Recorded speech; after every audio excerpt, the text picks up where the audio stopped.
So, Fresh, let's dive right into it this week, into a slate of games here.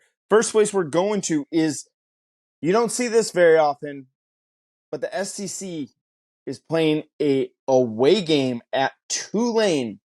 Not too far, they're still in the Southeast. Ole Miss is traveling to play Tulane. Currently, at the time of record, Ole Miss is a 7.5-point road favorite. Over-under is set at 65 points. That's a lot of points given there. Fresh, I'll hand it off to you. What are we going to see with Ole Miss? This is the 64th all-time meeting between these two schools. Obviously, Tulane used to be in the SEC way back in the day. But it's the first time since 1956 that both these schools are actually meeting as ranked opponents. Yes, Ole Miss and Tulane are both ranked. Get that through your heads. It's true. It's fact. It's been going on. Just live it out. Um, but outside of that nonsense, this is the best uniform matchup I think we're going to get all season.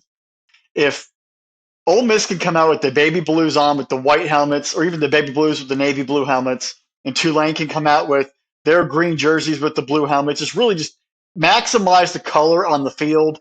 I want to see it kind of like a similar to USC, UCLA when they both wear the home uniforms. Can we get both of those home uniforms for Tulane and Ole Miss in this football game?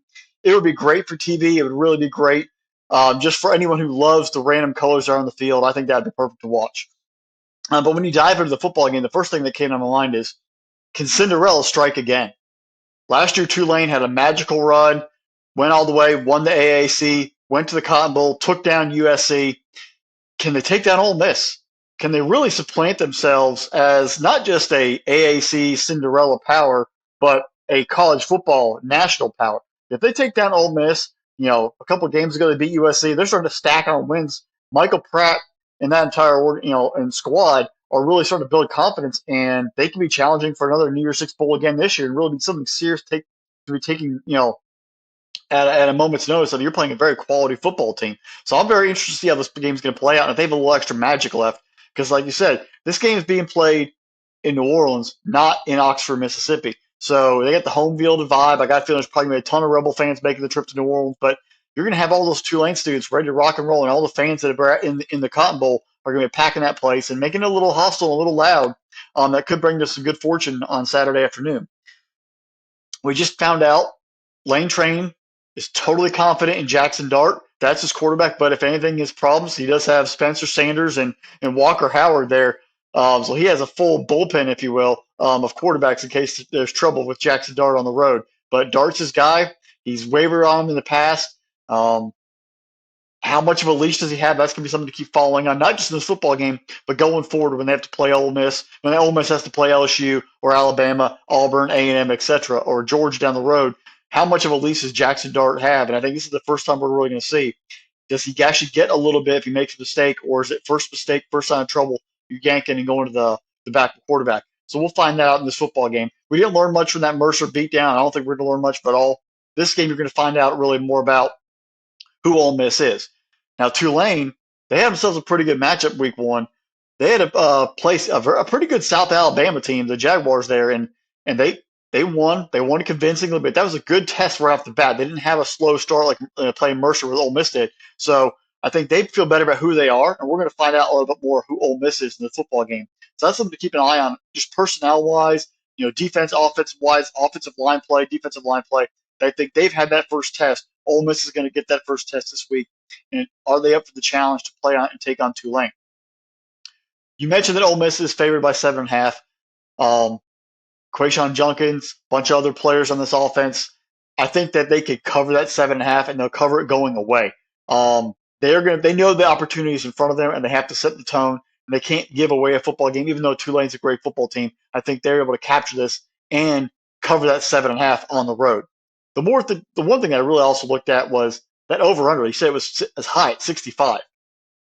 Ole Miss has allowed at least 24 points in each of their last 4 games of 2022. So I'm not including the Mercer game, but that defense, they can give up some points. You can't assume by watching them that they've solved the defensive issues in that game versus Mercer. I got a feeling there's still a little leak out the back end. They get in a shootout, that's going to generate some points for Tulane. Tulane has scored at least 27 in the last 4 games, and 4 of those games have scored at least 37. So I'm just saying, based on those alone, I'm saying hammer the over. They're going to put up points on Saturday afternoon. we're going to see maybe like a 45-42, 41-38 ball game at the low end. But I really think it's going to be more of a 41-30 football game. Ole Miss is going to cover that spread and win going away.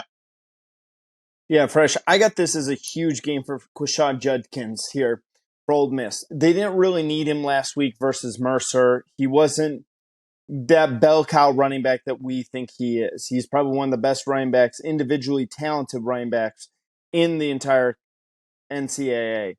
Jackson Dart took hold of the quarterback position with his 334 yards and 4 touchdowns. He looked really good in that game. Again, versus Mercer, nothing bad about Mercer on that. They're a respectable program in their level. But, this is going to be the game that everyone's going to point the saying this is where where Ole Miss kind of jumped off there. The reason why I'm saying that this is a big game for Ole Miss is because they are going to be the type of team that does not let Tulane sneak up on them. They saw what Tulane did week 1 versus South Alabama. They also saw what Tulane did to USC. I know that was a lifetime ago, it's last December, but it's interesting to see how these teams, while they pull off a miracle upset like they did, kind of similar to App State, the next year, the tape's out on them. They know they can't do that. Ole Miss will take this game very, very seriously. As for Tulane, though, Michael Pratt, amazing game. Only 1 incompletion, 4 touchdowns, 294 yards in only 14 completions there. So he went 14 for 15 in their game. Very efficient game. Tulane forced 5 turnovers. If they want a chance in this game, they have to turn the ball over. Ole Miss also 7 penalties against Mercer. That concerned me a little bit because, again, when we were talking about, the level of talent here that you're playing in week 1, when you're increasing the level of talent, you can't make those dumb mistakes. You can't shoot yourself in the foot. 7 penalties, yeah, that may not be the end of the world to you, but that's going to be enough opportunity to keep Tulane in the ball game. And again, you're sitting there saying, Fresh, at that 7.5 point, you kind of think that they're going to run away with this. I think this is Ole Miss's chance to make a statement in this game. And as weird as it sounds, like you have a big win over Tulane, Tulane is going to dominate a good chunk of the rest of their schedule. This is probably going to be a 9 or 10 win football team when the season's all over and done with. If Tulane wants to do this, they need to kind of use the same game plan that they used in week 1. In week 1, they only faced 8 third down situations against Southern Alabama. They got to do the same thing. They got to stay ahead of the sticks on 1st and 2nd down. You don't want to face yourself into 3rd and long. Let Ole Miss to kind of pin their ears back and go after Pratt in this game. I need to see more of their running back. They've lost Spears, so they need to run the football, control the clock. They controlled the clock last week. I need to see this a little bit more. Okay, they had 38 carries last week, 142 yards. I need to see that number in the 40s this week. Okay, they're going to need to be averaging 4 or 5 yards a carry to have a chance against Ole Miss. I'm with you, Fresh. I think Ole Miss is going to win this. I think this number could get as close to 10.5, 11. Start creeping. Don't be shocked if this started creeping. And I don't think Vegas would move the line that much, but start creeping to that 2 touchdown game. I feel pretty good about that part. I think Ole Miss is going to win this going away. I don't know if Ole Miss is going to let up that many points to Tulane. I like Tulane a lot, and there's no disrespect on them, but I think that they're going to be highly motivated to pitch the shutout. I could see anything from like a 49-7 game or 49-14. I could see a big blowout. I could also see a 35-24 game on this. I still feel like that 10.5 is right where the sweet spot is in this game. But yeah, I think Ole Miss is going to win this big. I think the biggest thing you're going to see from this football game that Lane wants to see is that can my defense stop somebody and do it consistently against a pretty good offense? Because if they can, that's going to help be a more of a balanced football team because they're going to need that defense to step up throughout the season. If that defense is leaky, they're in trouble all year.